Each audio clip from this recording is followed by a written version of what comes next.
जी बिस्मिल्लाहिर्रहमानिर्रहीम अस्सलाम वालेकुम वरहमतुल्लाहि वबरकातुहू। मेरा नाम है डॉक्टर मोहम्मद मुज़म्मिल हसन। एक नए सेशन के साथ आपकी खिदमत में हाजिर हैं जी।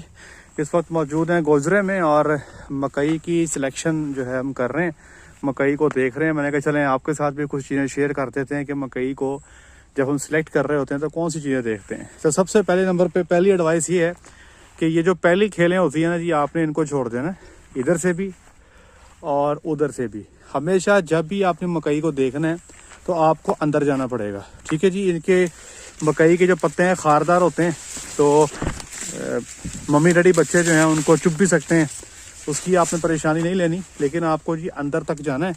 तो अच्छा, बाद जो क्रॉप्स हैं उसमें एक छली या दो छलियां लगी होती हैं, तो ये कोई इसमें कोई परेशानी की बात नहीं है। एक छली वाली क्रॉप भी इक्वली गुड है, बल्कि ज़्यादा गुड है। अब ये सबसे पहले देख लीजिए, ये टांडा ये आप देख रहे हैं, ये मुकम्मल तौर पे ये आपके सामने मौजूद है, ठीक है जी। इसकी क्रॉप की जो हाइट है ये तकरीबन 8 साढ़े 8 फीट है जी। और ये खान साहब को मैंने कहा था कि छलियाँ तोड़ के लाएँ। खान साहब इस छली का पर्दा दिखा दें सबसे पहले। देखें जी, ये अभी बैठ जाए खान साहब, बैठ जाए, तसल्ली से बैठ जाए, नीचे बैठ जाए।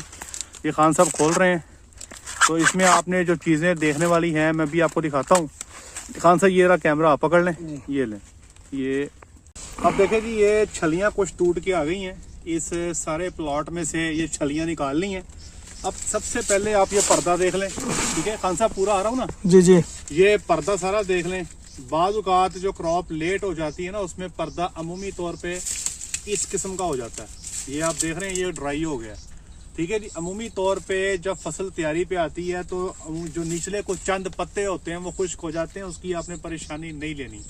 दूसरे नंबर पे ये जो फसल है, जो इस वक्त पत्ते की सिचुएशन है, ये देख लें। दूसरे नंबर पे खान साहब ज़रा पास लेके आइएगा, जो अगले काम करने हैं छल्ली को देख के आपने जो काम करना है वो मैं आपसे शेयर कर देता हूँ। एक तो छल्ली का दाना गिन लें, तो मैं अभी आपके सामने ये छल्ली का दाना गिनने की कोशिश करता हूँ, ठीक है जी। एक मिनट ठहर जाए ज़रा, मुझे इस पे ये निशान लगाने दें ताकि चीज़ों का मुझे सही से अंदाज़ा हो जाए।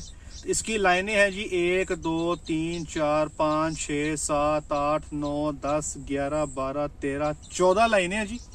और एक लाइन में दाना है 1 2 3 4 5 6 7 8 9 10 11 12 13 14 15 16 17 18 19 20 21 22 23 24 25 26 27 28 29 30 31 32 33 34 14 तरफ 34 ये इसमें दाना है जी। तो 14 तरफ 34 का मतलब ये हो गया कि तकरीबन कोई 450 से 500 दाना इस छल्ली में है। अच्छा, अगले नंबर पे आपने ये देख लेना, अमूमी तौर पे छल्लियां जब तोड़ेंगे ना आप, तो यहाँ पे अमूमी तौर पे फंगस लगी होती है, देखने लगी हुई है। खान साहब जरा पास लेकर आए, ये देख रहे हैं, यहाँ पे गौर से देखें, ये फंगस लगी हुई है, ये देखिए, सुंडी लगी हुई है, सुंडी भी लगी है, ये फंगस भी आ गई है, ठीक है जी। लेकिन अब ये मसला अक्सर देखने को मिलता है, लेकिन मजबूरी ये है कि इसका किया कुछ नहीं जा सकता। क्या करें, इसका बहुत मुश्किल है कि यहाँ से इसको काटा जाए या जो भी किया जाए। इसीलिए हम कहते हैं कि साइलेज खिलाने वाले लोगों, जब भी साइलेज खिलाओ तो टॉक्सिन बाइंडर का इस्तेमाल लाजमी करो। कोई थोड़ा बहुत फसल खड़ी पे भी आपका इशू बन जाता है। आपने फसल को सही काट लिया, सही डंप कर लिया, सही दुबा दिया, फिर भी ये चीज़ जो है ना, इसका क्या करेंगे आप? उसके लिए फिर आप टॉक्सिन बाइंडर इस्तेमाल करते हो। ये कोई इतनी परेशानी की बात नहीं है, ये कवर हो जाता है। अब मैं इसको खोलता हूँ जी। ये एवरेज हमने अब एक ही साइज की जो दिखती हुई छलियाँ हैं वो उतार ली हैं। अब मैं ये इसको खोल रहा हूँ जी, ठीक है जी। ये देखें जी, खान साहब जरा पास ले आए। अब इसके भी मैं आपको दाने गिन कर दिखा देता हूँ ताकि चीज़ें बड़ी क्लियर हो जाएं, ठीक है जी। इसकी लाइनें हैं जनाब 1 2 3 4 5 6 7 8 9 10 11 12 13 14 ही लाइनें हैं इसकी।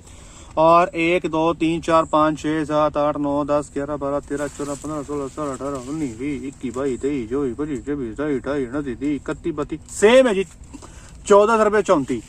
तो इस फसल में इतना ही दाना मिलेगा आपको। ये बहुत भी अच्छी फसल होगी तो 60-70 मन, बहुत तगड़ी फसल में बता रहा हूँ, 60 से 70 मन दाना होगा। अब छल्ली की स्टेज क्या होनी चाहिए, सबसे इंपॉर्टेंट है छल्ली की स्टेज। कुछ लोग कहते हैं कि यार छल्लियां उतारने के बाद ये जो कड़प बच जाती है इसका साइलेज बना लें। भाई बन सकता है, लेकिन इसमें स्टार्च है, इस छल्ली में स्टार्च है, और स्टार्च जो है उसका बड़ा गहरा रोल है जानवर की प्रोडक्शन के साथ। तो इसलिए भाई अगर तो आपने जानवर का दूध लेना है और ज्यादा लेना है तो दूध वाले जानवर में छल्ली के साथ साइलेज जरूरी है।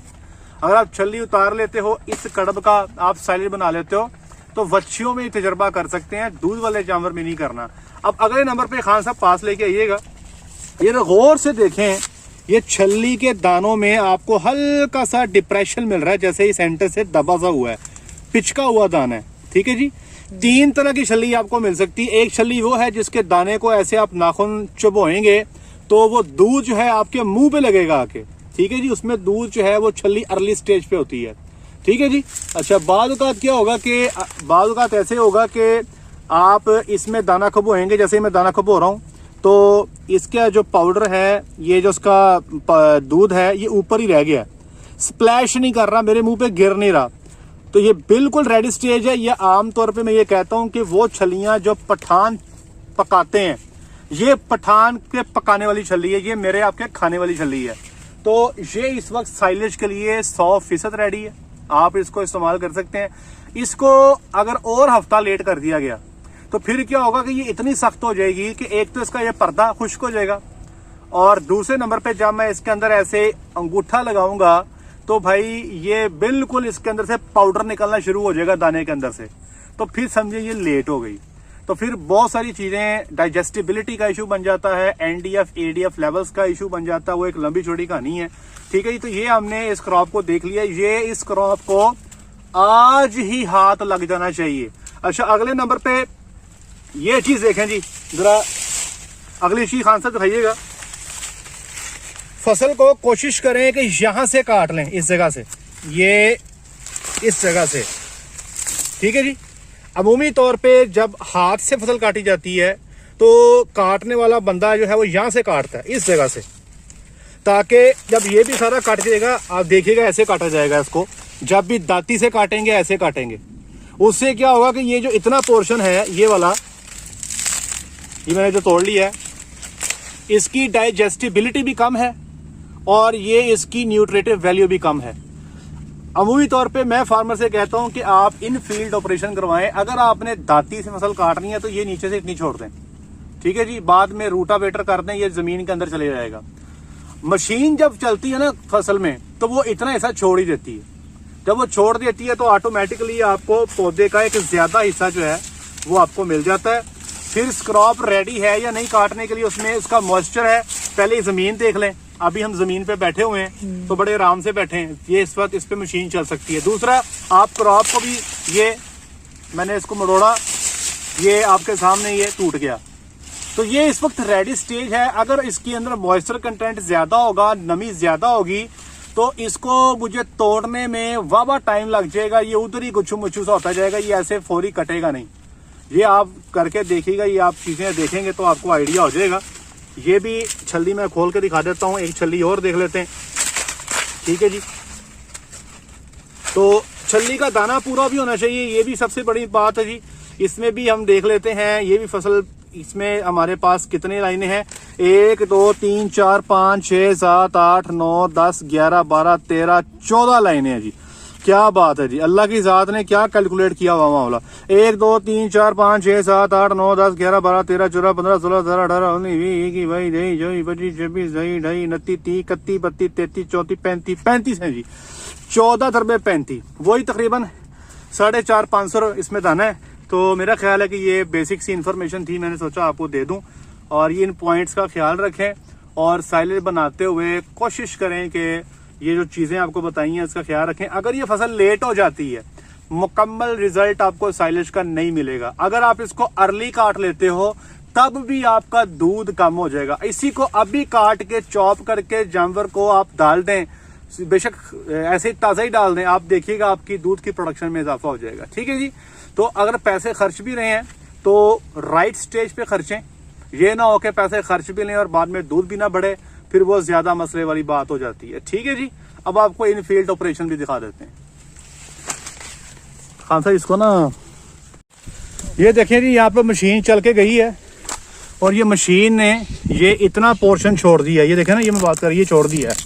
ठीक है जी, ये देखें, ये मशीन छोड़ गई है और इससे क्वालिटी बेहतर होती है। अगर हाथ से कटाई की जाएगी तो ज़ाहिर बात है ये हमारा फार्मर तो जड़ें भी खींच लाता है वज़न बढ़ाने के लिए, लेकिन फिर वो है कि क्वालिटी का फ़र्क पड़ता है। ये देखें ना, ये मशीन इतना पोर्शन छोड़ गई है, ये छोड़ ही देना बेहतर है।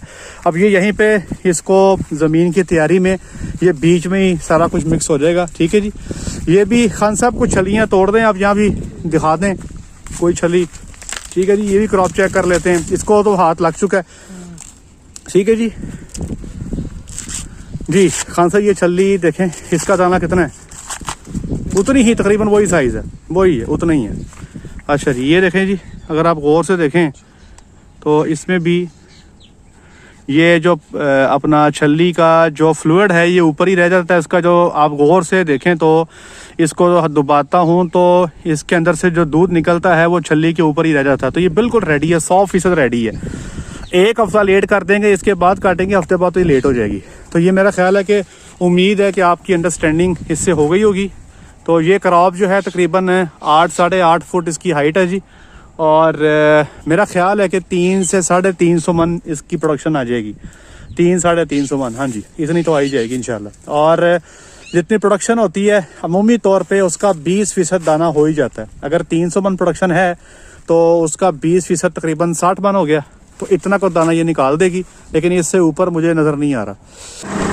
ये कटाई के बाद यहाँ पे बेलें बना दी जाती है। ये हमारे फार्मर जो हैं इन्होंने अगले 9 महीने का साइलेज बुक कर लिया है, फसल पसंद कर ली है। फसल पसंद करने के बाद ये बेलिंग हो रही है, बेलें यहाँ बन कर रख दी हैं, वो वहाँ पे पीछे इकट्ठी हो रही हैं और ये इसके ऊपर साइन कर देंगे और फिर इनके पास ये आती रहेंगी। ये कुतरा देख लें खास साहब, नीचे फेंक दें।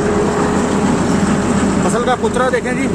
सबसे इम्पोर्टेंट चीज़ ये है कि दाना जो है वो उसके टुकड़े होने चाहिए, इसमें कॉर्न क्रैकर होना चाहिए। तो ये दाना देखें, ये देखें दाना, गौर से आप देखें, खान साहब उठाइएगा, इसमें गौर से देखें तो दाना जो है उसके टुकड़े हो गए हैं। ठीक है जी। तो ये कॉर्न क्रैकर जो है मशीन में लगा लाजमी होना चाहिए, जो दाने को 4-5 टुकड़ों में तकसीम कर दे। ठीक है जी। बाकी चॉप साइज़ जो है मेरे हिसाब से ये चॉप साइज़ ठीक है, इस परफेक्ट, इस फाइन। और सबसे अगली चीज़ है मॉइस्चर कंटेंट्स। ठीक है जी। ये इसको पकड़ें हाथ में, हाँ सब हाथ नीचे कीजिएगा, इसको हाथ में पकड़ें, इसको पकड़ के दबाएं तो निकला पानी। तो ये हल्का सा हाथ वेट हो जाएगा आपका। अगर आप इसको ज़ोर से दबाएं, नहीं आ रहा, ज़ोर से दबाएं और नीचे आपके हाथ से पानी रिसना शुरू हो जाए तो समझे कि इसमें मॉइस्चर ज़्यादा है। ये खान साहब ने पूरा टेल लगा लिया है, तो बहुत ज़ोर लगा के 2 कतरे निकले तो इसकी खैर है, दिस इज़ फाइन। लेकिन अगर पानी की नीचे धीरी चल पड़े, टूटी चल पड़े, तो समझे कि मॉइस्चर उसका डेफिनेटली ज़्यादा है। ये ठीक है जी, ओके। अच्छा ये देखें जी, ये ऑपरेशन हो रहा है, यहाँ पे ट्राली अनलोड होती है, ये कन्वेयर लगा हुआ है, उसके बाद यहाँ पे इसको नेट लगाया जाता है और ये बेल तैयार हो रही है। और ये तैयारी के बाद जो है जनाब, ये तो ही अपना ख्याल रखें, दुआ में याद रखें, 5 वक्त की नमाज़ अदा करें। अस्सलामु अलैकुम व रहमतुल्लाहि व बरकातुहू।